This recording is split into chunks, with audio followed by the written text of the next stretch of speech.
Dengan keramaian dan aktivitas seperti biasanya di negara Hong Kong, tak ada yang menduga bahwa tsunami terbesar sepanjang sejarah tiba-tiba menerjang, membanjiri seluruh jalan.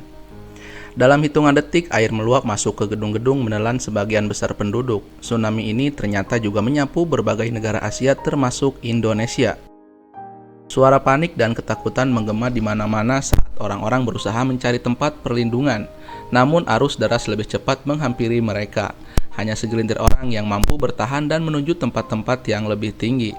Salah satu dari mereka adalah seorang gadis bernama Asya. 5 tahun berlalu setelah bencana besar tersebut, Asya masih dihantui trauma mendalam. Setiap malam mimpi buruk terus menghantuinya, membuatnya selalu terbangun dengan rasa takut. Meski begitu, setiap pagi ia berusaha keras untuk melanjutkan hidup, walau rasa takut itu terus menggerogoti. Kini Asya tinggal di sebuah apartemen tinggi yang telah lama terbengkalai. Ia mengandalkan berbagai cara untuk bertahan hidup, termasuk menyimpan makanan di tempat-tempat tersembunyi seperti di bawah tempat duduk. Dengan pemerintahan yang telah runtuh di negara itu, Asya memulai harinya dengan menutupi tempat tidurnya menggunakan tumpukan sampah agar apartemen yang ditinggalinya tampak seperti bangunan tak berpenghuni. Ia telah membuat banyak tempat persembunyian rahasia di berbagai sudut apartemen untuk menyimpan barang-barang berharga. Untuk kebutuhan kalori sehari-hari, Asya lebih sering mengandalkan mie instan yang dimasaknya sambil menikmati pemandangan sepi dari atas apartemen. Air minumnya disimpan dalam galon yang ia sembunyikan di dalam toren. Ia mencatat persediaannya dengan teliti setiap hari, memastikan agar air itu cukup untuk bertahan lebih lama. Setelah merebus air untuk membuat teh, Asya menyalakan radio kecilnya, memindai berbagai frekuensi. Saat sebuah siaran mengumumkan koordinat lokasi para penyintas lainnya, Asya memilih mengabaikannya. Sebaliknya, ia beralih ke saluran musik, mendengarkannya melalui handset seolah memastikan suara dari radio itu tidak akan terdengar oleh siapapun. Beberapa saat kemudian, Asya menggunakan handuk untuk menyerap embun dari lingkungan sekitarnya. Ia menampung air embun itu di ember kecil sebelum memindahkannya ke galon, mengingat persediaan air hujan yang ia miliki semakin menipis akibat hujan yang lama tidak turun. Setelah memasak dan menyantap mie instan, kenangan masa lalunya perlahan muncul di benaknya. Ia teringat saat-saat bersama teman-temannya di sebuah restoran, menikmati beragam makanan lezat dengan tawa dan kebahagiaan yang kini terasa begitu jauh dari hidupnya. Kemudian Asya mulai mengamati gedung-gedung di sekelilingnya menggunakan binokular. Semua gedung tampak masih terendam air, beberapa bahkan sudah runtuh akibat kerusakan bertahun-tahun. Saat pengamatannya berlanjut, ia melihat beberapa tetangganya yang masih bertahan hidup berusaha menjalani hari dengan kondisi serba terbatas. Namun sesuatu yang lain menarik perhatiannya, sebuah box besar terlihat mengapung di permukaan air. Dengan segera Asya turun menuju jendela apartemennya yang telah ia modifikasi dengan pelontar tombak buatan. Ia mengarahkan tombaknya ke arah box tersebut. Dalam satu tembakan yang terarah dan cekatan, tombak itu berhasil menancap tepat pada sasaran. Keahliannya menunjukkan betapa terlatihnya Asya dalam bertahan hidup di situasi seperti ini. Namun saat ia mulai menarik box tersebut menggunakan tali yang terhubung ke tombaknya, sesuatu yang berada di bawah air mulai menahan box itu. Tarik-menarik pun terjadi, dan kekuatan makhluk misterius di bawah air itu membuat Asya terpelanting ke depan hingga tangannya tergores. Meski merasakan sakit akibat lukanya, Asya tidak mau kehilangan box tersebut. Ia menggenggam tali dengan erat, beradu kekuatan dengan makhluk itu. Tiba-tiba makhluk tersebut melepaskan cengkramannya, membuat Asya terjungkal ke belakang dengan kekuatan yang hampir membuatnya kehilangan keseimbangan. Saat box berhasil mendekat ke jendela, sesuatu yang sangat besar muncul dari bawah air. Makhluk misterius itu menerjang dengan kecepatan yang mengerikan. Namun Asya berhasil mendapatkan box tersebut tepat pada waktunya. Tanpa mempedulikan keberadaan makhluk misterius yang sempat mengancamnya, dengan cepat ia membawa box itu ke dalam apartemennya dan membongkar isinya. Sayangnya sebagian besar barang di dalamnya tidak berguna. Satu-satunya hal yang menarik perhatian hanyalah sebotol miras.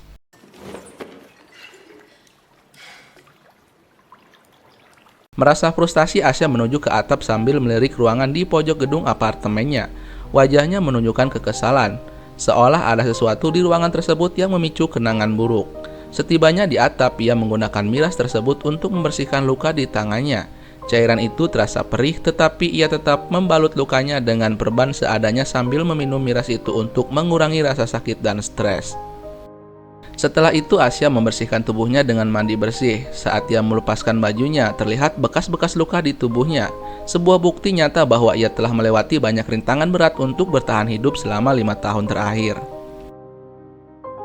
Saat matahari mulai tenggelam, Asya mendengarkan teriakan dari apartemen lain di seberang gedungnya. Ia segera memeriksa sumber suara itu dengan binokularnya dan mendapati 2 kapal kecil mendekati apartemen tersebut. Dari gerak-gerik mereka, Asya segera mengenali siapa mereka, yaitu gerombolan penjara. Kelompok ini dikenal kejam, sering menyerang para penyintas untuk mencuri persediaan makanan, mengambil barang berharga, atau bahkan memperbudak korbannya. Mereka tidak segan melukai atau membunuh siapapun yang melawannya. Saat asyik mengamati situasi dengan tegang, tiba-tiba Asya terkejut. Salah satu penjara di kapal itu sedang melihat ke arahnya menggunakan binokular juga.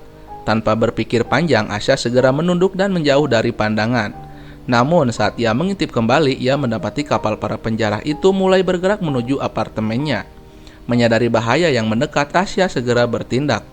Ia bergerak cepat, menyembunyikan dan menutupi barang-barang penting miliknya di berbagai tempat tersembunyi. Debu dan kotoran ia taburkan di lantai untuk menghapus jejak sepatu yang mungkin terlihat. Ia berusaha membuat apartemennya tampak tidak berpenghuni seperti ruangan kosong yang telah lama ditinggalkan.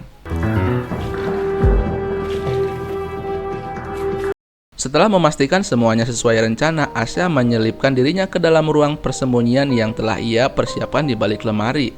Di sana, ia sudah melubangi lemari untuk memberikan ruang bernapas dan mengintip keadaan. Dengan napas tertahan, ia berharap para penjara tidak menemukannya.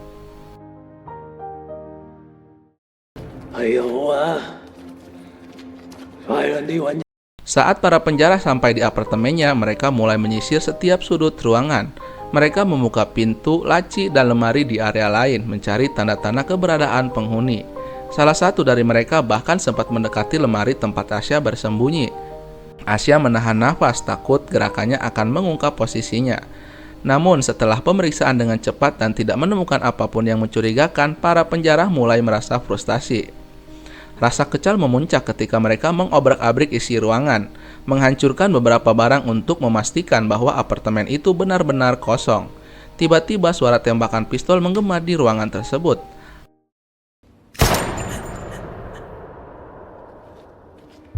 I saw something. 死靚仔，冇嘥晒啲子彈啊！ Asya terkejut dan hampir melompat keluar dari persembunyiannya. Suara itu ternyata berasal dari salah satu bocil anggota penjara. Bocah itu menembakkan pistolnya ke arah lemari Asya. Pemimpin kelompok itu segera murka dan memarahinya karena membuang-buang peluru.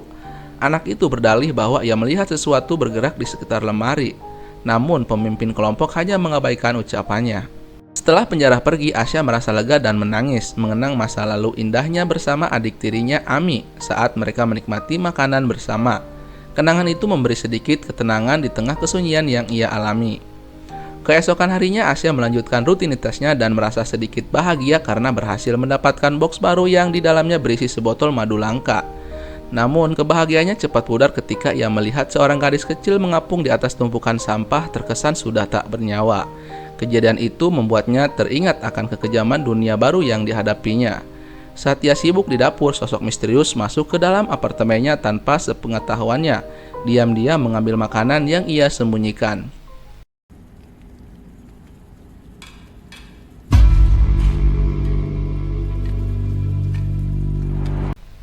Asya sempat mendengar suara aneh, namun tidak menemukan apapun saat memeriksanya. Ia memilih mengabaikannya, meski rasa was-was mulai tumbuh dalam dirinya. Di malam hari ketika Asya bersiap tidur, suara mencurigakan kembali terdengar. Ia memeriksa namun tidak ada sosok yang tampak. Sosok misterius itu ternyata sangat terlatih menyembunyikan dirinya. Untuk menjebak sosok misterius, Asya sengaja meninggalkan sabun di ruangannya. Tak lama ia berhasil mendapati penyelinap tersebut, seorang gadis kecil. Namun sebelum Asya bisa menangkapnya, gadis itu menendang dan berhasil melarikan diri. Tanpa disadari, gadis kecil itu adalah sosok yang sebelumnya terlihat mengambang. Di ruangan lainnya, gadis kecil itu kembali mencuri beberapa barang dari Asya, termasuk sebuah senter yang dimasukkan ke dalam toples. Ia telusuri setiap sudut ruangan hingga berhenti di sebuah pintu tanpa gagang. Penasaran, ia mencoba membukanya. Namun Asya berteriak dan membuat gadis kecil itu kabur lagi. Malam itu Asya kembali terbangun dari mimpi buruk. Kali ini mengenang masa lalunya. Ia teringat saat berbelanja dengan sahabatnya untuk membeli hadiah ulang tahun untuk adiknya. Dalam obrolan itu, Asya mengungkapkan pada sahabatnya bahwa ia sangat ingin keluar dari rumah, menandakan bahwa hubungan Asya dengan orang tuanya tidak baik. I was gonna move out. They just accepted it. Oh, I think about that a lot. Moving in with Tristan, having my own space, but Saat bangun, Asya terkejut mendapati persediaan makanannya hilang dan melihat bungkus makanan kosong berserakan di lantai. Ia mengikuti jejak tersebut dan menemukan gadis kecil yang dilihatnya semalam. Kini tertidur dengan lampu toplesnya. Meskipun terkejut, Asya tidak tega membangunkannya. Asya pergi ke dapur untuk memasak, sementara gadis kecil itu terbangun dan kembali mencoba mengambil sesuatu yang disembunyikan Asya. Ia menemukan sebuah amplop berisi foto Asya dan adiknya. Namun Asya segera memergokinya. Gadis kecil itu pun lari terburu-buru. Dengan hati yang sedih, Asya merapikan foto-foto tersebut dan mengembalikannya ke tempat semula, meski tanpa sadar ada satu foto yang terlewatkan. Saat malam tiba, Asya merasa kasihan pada gadis kecil itu dan memasak 2 porsi mie. Ia pun membawakan makanan tersebut, mengenang kenangan masa lalunya. Asya ingat saat perayaan ulang tahun adiknya, di mana ia memberi jaket biru sebagai hadiah, sementara orang tuanya memberikan kalung warisan keluarga. Dalam hatinya, Asya merasa bahwa dirinya yang pantas mendapatkan kalung tersebut sebagai anak pertama. Dalam keadaan marah, Asya bertengkar dengan orang tuanya dan merasa bahwa mereka tidak peduli lagi padanya. 婆婆 necklace 怎么给她了？ 欣欣，这条项链不太适合你。 Kembali kepada masa sekarang, Asya terlihat mengenakan kalung warisan tersebut. Sementara itu, gadis kecil yang masih tampak bingung mengabaikan mie yang Asya tawarkan dan akhirnya Asya menaruhnya di sampingnya. Namun, begitu Asya pergi, gadis kecil itu segera mengambil mie dan memakannya. Saat menuju kamarnya, gadis kecil itu melihat Asya telah menyiapkan kasur untuknya. Namun, ia masih belum mau menggunakannya. Keesokan paginya, Asya terkejut ketika beberapa persediaan makanannya dikembalikan dan memutuskan untuk memasak 2 porsi mie instan, sengaja meninggalkan 1 porsi. Tak lama kemudian, gadis kecil itu mengambil mie tersebut dan mengikuti Asya naik ke atap. Menirukan gerakan yang dilakukan Asya, membuat Asya tertawa dan sejenak melupakan bencana yang telah merenggut dunia mereka.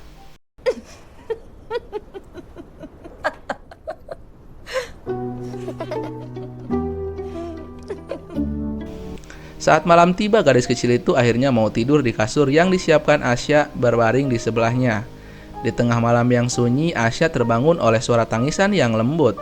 Ternyata itu berasal dari gadis kecil yang sudah beberapa hari menemaninya. Asya yang merasa iba langsung mendekat dan mencoba menenangkannya. Dengan lembut ia mengatakan bahwa sangat wajar untuk menangis di tengah-tengah keadaan yang penuh ketidakpastian seperti ini. Asya pun mengungkapkan bahwa dirinya juga sering merasakan ketakutan dan kesedihan, tapi itu adalah bagian dari proses bertahan hidup. Gadis kecil ini akhirnya membuka suara dan mengatakan bahwa ia sangat merindukan ibunya. Ia berharap bisa segera bertemu dengan ibunya dan berjanji akan pergi menemuinya menggunakan rakit yang akan dibuatnya suatu hari nanti.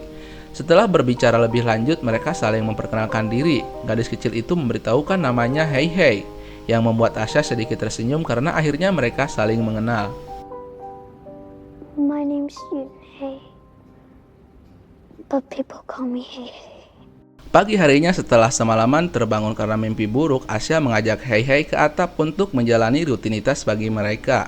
Asya tidak ingin merasa sendirian, jadi ia ingin berbagi momen ini dengan Hei Hei.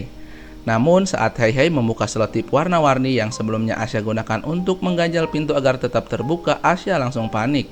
Pintu tersebut hanya bisa dibuka dari dalam, dan tanpa disangka Hei Hei langsung mencari kawat dan dengan cekatan mulai membuka pintu tersebut seolah-olah ia sudah terbiasa melakukan hal seperti itu. Melihat keahlian Hei Hei, Asya merasa sedikit terkejut, namun juga harus mengingatkan Hei Hei untuk lebih berhati-hati. Ia menjelaskan bahwa ada hal-hal yang boleh dilakukan namun ada juga yang tidak boleh, agar situasi tetap terkendali dan mereka bisa bertahan hidup dengan aman. Sayangnya Hei Hei tampaknya lebih tertarik dengan kalung yang dikenakan Asya daripada mendengarkan nasihat tersebut. Di hari lainnya, saat Asya sedang menyiapkan makanan, ia terkejut mendapati kalung warisan yang biasa ia kenakan tiba-tiba hilang. Saat ia sedang mencari-cari, perhatian Asya teralihkan oleh suara teriakan penjara yang terdengar di sekitar apartemennya. Tanpa pikir panjang, Asya segera mendekati Hei yang sedang bermain sambil mendengarkan musik menggunakan handset. Asya dengan cepat menyuruhnya untuk diam dan bersembunyi. Untungnya para penjara tersebut akhirnya menjauh tanpa menyadari keberadaan mereka. Malam harinya Asya membantu Hei membersihkan diri. Ketika selesai, Hei meminta dengan penuh harap agar Asya ikut bersamanya untuk mencari ibunya. Asya dengan tegas menolak ajakan tersebut. Ia menjelaskan bahwa dunia luar sangat berbahaya dan bahwa tempat ini adalah satu-satunya tempat yang aman. Asya kemudian mencoba mencari tahu tentang keberadaan kalungnya yang hilang. Namun Hei tampak tersinggung dengan tuduhan tersebut dan langsung meninggalkan kamar mandi. Setelah makan malam seorang diri, Asya menyadari persediaan airnya hampir habis. Ia pun kembali terkejut saat mendapati Hei sedang menggunakan air tersebut untuk mencuci pakaian. Melihat itu, kenangan masa lalunya muncul begitu saja. Asya teringat saat dirinya masih bersama Ami dan ibunya ketika mereka sedang membuat pangsit di dapur. Dalam momen itu, ibunya sempat menyindir Asya karena lebih sering nongkrong di luar rumah daripada membersihkan rumah. Sindiran itu langsung memicu pertengkaran antara mereka. Pada malam hari saat Asya tertidur, ia mengalami mimpi buruk yang memperlihatkan para korban. Ketika Hei mencoba membangunkannya, Asya merasa seolah-olah sedang dibangunkan oleh adiknya, meskipun sebenarnya itu adalah Hei. Setelah itu, Asya mengajak Hei berjalan-jalan sambil melarangnya menyalakan lampu agar keberadaan mereka tidak diketahui oleh siapapun. Saat mereka melewati sebuah lorong, Hei bertanya kepada Asya mengapa ruangan yang ia tunjuk tidak memiliki gagang pintu. Merasa bingung dengan pertanyaan itu, Asya menjelaskan bahwa ruangan tersebut sengaja ditutup secara permanen. Penjelasan itu memicu kenangan lain di benak Asya tentang dirinya yang sedang menonton berita di televisi. Saat itu televisi menyiarkan kabar bahwa Singapura telah tenggelam sepenuhnya, sementara ibunya dan Ami sedang makan malam. Belum sempat mendengarkan berita tersebut hingga selesai, ibunya mematikan televisi dan menyuruh Asya untuk segera bergabung di meja makan tanpa memperhatikan penjelasan yang ingin ia sampaikan. Ketika makan malam berlangsung, orang tua Asya memberitahunya bahwa esok hari mereka semua akan pergi berziarah ke makam kakek nenek. Asya berkata bahwa dirinya tidak bisa ikut karena ada pekerjaan yang harus diselesaikan. Namun, Ami tanpa sengaja membocorkan rencana Asya yang sebenarnya ingin pergi ke diskotik bersama teman-temannya. Hal itu memicu pertengkaran kembali dengan ibunya. Asya merasa terkekang oleh keluarganya sendiri dan semakin yakin untuk meninggalkan rumah, tanpa menyadari bahwa makan malam itu adalah pertemuan terakhir mereka. Maybe I'll move in with my boyfriend. Don't go. It's okay. You'll be fine. Kembali ke masa sekarang, Hei terlihat sibuk memutar frekuensi radio dan akhirnya menemukan siaran yang mengundang para pendengarnya yang masih bertahan untuk datang ke lokasi tertentu. Setelah mendapatkan informasi itu, ia segera menemui Asya dan mendesaknya untuk pergi bersama ke tempat yang disebutkan dalam siaran. Namun, Asya tetap teguh pada keputusannya dan menolak dengan tegas. Ia menjelaskan bahwa dunia luar terlalu berbahaya. Ketegangan antara mereka pun memuncak hingga Hei menyebut Asya pengecut, sedangkan Asya membalas dengan menyebut Hei sebagai pencuri. Ucapan itu membuat Hei sangat terpukul. Ia meninggalkan ruangan tanpa berkata apa-apa, sementara Asya mengikutinya ke ruangan sebelah. Di sana ia melihat Hei melanjutkan pembuatan rakit dari rangkaian botol bekas yang terlihat sangat sederhana dan seadanya. Tanpa diduga, Hei ternyata memiliki flare gun. Hal itu membuat Asya segera mengambilnya untuk diamankan. Dengan nada penuh emosi, Asya mengungkapkan kepada Hei bahwa ia sebenarnya pernah mencoba pergi ke lokasi yang disebutkan di siaran radio. Namun, cuaca yang sangat buruk memaksanya kembali ke tempat ini. Terkejut mendengar pengakuan itu, Hei dengan suara memelas meminta flare gun itu dikembalikan. Permintaan itu membuat Asya teringat pada Ami yang pernah melakukan hal serupa untuk mencegahnya kabur dari rumah. Saat itu Asya meyakinkan adiknya bahwa meskipun ia tidak lagi tinggal bersama, ia akan tetap rutin mengunjungi Ami. Keesokan paginya, hujan yang telah lama dinanti akhirnya turun. Dengan segera Asya menyebar penampung air di berbagai tempat, lalu membangunkan Hei untuk membantu memindahkan air yang terkumpul ke dalam galon. Saat berada di lantai bawah, Hei menemukan kalung milik Asya yang ternyata terjatuh. Sementara itu, di tempat lain Asya menemukan sebuah foto dirinya bersama Ami yang lupa disimpan. Kenangan manis bersama adiknya pun terlintas di benaknya, membuat rasa rindunya pada Ami begitu kuat. Di saat itu, Hei datang menghampirinya. Kehadirannya membuat perasaan rindu Asya pada Ami sedikit terobati. Keesokan paginya saat terbangun, Asya terkejut menemukan kalungnya yang hilang berada di bawah bantal. Ia segera menyadari bahwa tuduhannya terhadap Hei Hei sebagai pencuri tidaklah benar, karena penyebab sebenarnya adalah kaitan kalungnya yang rusak. Diliputi rasa bersalah, keesokan harinya Asya mulai merakit sebuah perahu berdasarkan pengalamannya di masa lalu. Perahu itu dirancang menggunakan sepeda sebagai penggeraknya. Beberapa waktu kemudian, saat Asya memberitahu Hei Hei tentang perahu tersebut, Hei Hei sangat gembira. Kebahagiaan itu membuat Asya kembali teringat pada kelanjutan kenangan ketika ia memutuskan untuk pergi dari rumah. Malam itu, suasana Hong Kong masih normal dengan segala aktivitas warganya yang berjalan seperti biasa. Ketika Asya sedang mencari taksi, ia ditemani oleh Ami yang mengingatkan bahwa kalung warisan keluarga mereka ada di dalam kantong jaketnya. Namun, tanpa diduga, kepanikan tiba-tiba melanda. Orang-orang mulai berlari histeris ketika sebuah tsunami besar terlihat datang menerjang dari arah belakang mereka. Kembali ke masa sekarang, Asya akhirnya memutuskan untuk memberikan kalung peninggalan adiknya kepada Hei Hei. Pemberian itu membuat Hei Hei tersenyum bahagia, dan senyum tersebut menjadi momen yang menghangatkan hati Asya.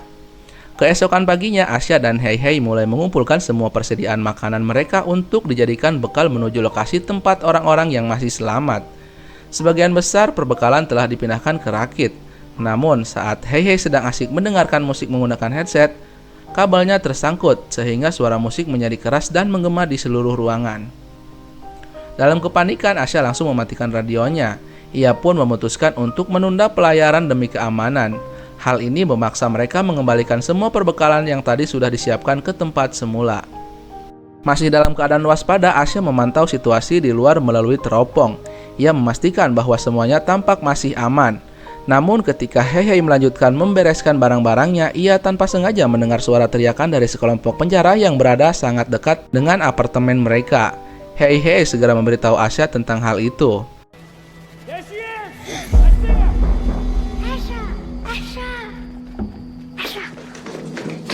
Menyadari situasi semakin genting, keduanya segera melakukan prosedur keamanan wajib mereka. Semua perlengkapan disembunyikan atau ditutupi agar apartemen terlihat seperti tidak berpenghuni. Setelah itu, Asya membawa Hei Hei ke sebuah lubang persembunyian di belakang lemari. Namun, tempat persembunyian itu hanya cukup untuk satu orang. Hei Hei yang panik memohon agar Asya tetap bersamanya menolak untuk bersembunyi sendirian. Asya memberitahu Hei Hei bahwa ia akan bersembunyi di ruangan yang berbau busuk. Namun sebelum mereka selesai berdebat, para penjara sudah masuk ke apartemen. Situasi itu membuat Asya hampir berpapasan dengan mereka. Dalam kepanikan, Asya membuka dan masuk ke ruangan berbau busuk tersebut.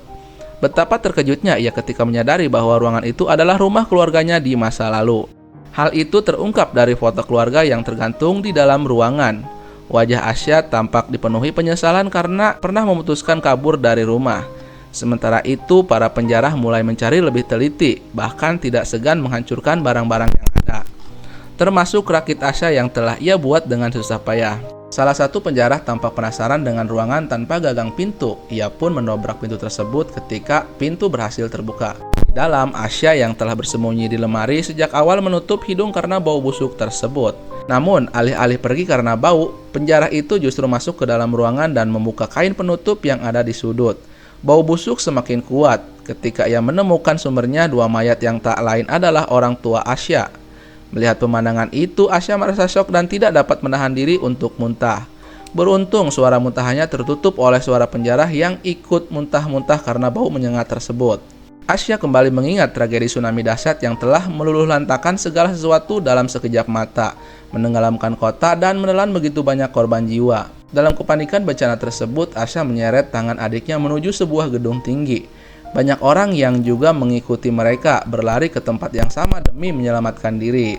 Kembali ke masa sekarang, para penjara yang menyusup ke apartemen akhirnya menemukan tempat persembunyian makanan Asya. Salah seorang dari mereka juga menemukan beberapa foto lama Asya yang lupa ia sembunyikan. Ketika pemimpin kelompok tiba, mereka memutuskan untuk menggeledah lemari itu, dan Hei Hei pun akhirnya ditemukan. Teriakan Hei Hei menggema, memecah kesunyian malam dan menusuk hati Asya yang berada di tempat lain di apartemen. Mendengar suara itu, kenangan masa lalu kembali menghantui pikirannya. Ia teringat saat ia dan adiknya Ami berusaha mati-matian menyelamatkan diri dengan memanjat ke atap sebuah gedung tinggi di tengah kekacauan tsunami. Namun dalam kerumunan panik, orang-orang yang berlarian pegangan tangan Ami terlepas.